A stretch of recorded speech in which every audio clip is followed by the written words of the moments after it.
Hi, I'm Dr. Angela McKaye, chiropractor and naturopathic physician, and I am here to talk to you this whole month about GI health. So we're going to be talking about the gut and how to get it healthy, how to keep it healthy, and how to have your digestion run smoothly.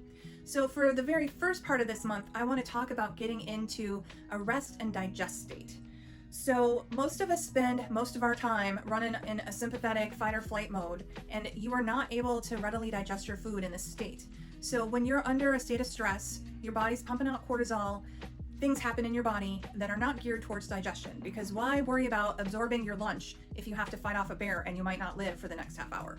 So you want to focus on the blood flow going to the muscles because you need them to either run away or fight and get yourself someplace safe. So when you are trying to eat, you want to get yourself into a rest and digest state. We weren't meant to spend all day, every day in this crazy fight or flight state, and it makes everything really challenging, right? So we weren't meant to be stuck under constant stress. We were meant to fight off the bear or run away and then get someplace safe and chill out.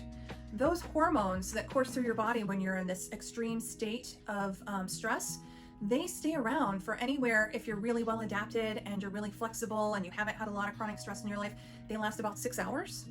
If you've had a really stressful time growing up, if you've had a lot of chronic stress as an adult, those hormones can last longer for up to 36 hours. And that's just assuming that you don't have another stressor pile on top of what you're already going through that restarts that clock. So you want to get into a place of rest and digest so that your blood flow is going to your GI tract and interfacing with your gut and absorbing all those nutrients that you can use in your body. If you're really stressed out all the time, one of the things you can do is exercise, because that mimics the fighting or the fleeing. You can also do breathing or meditation or other things to switch gears, because unfortunately, once the fight or flight mode is turned on, there's no switch to automatically turn it back off, right? It has to, the parasympathetic, the rest and digest mode has to come up gradually as the sympathetic fades away. So you can help burn through the sympathetic a little bit with some techniques that you can do to self-soothe.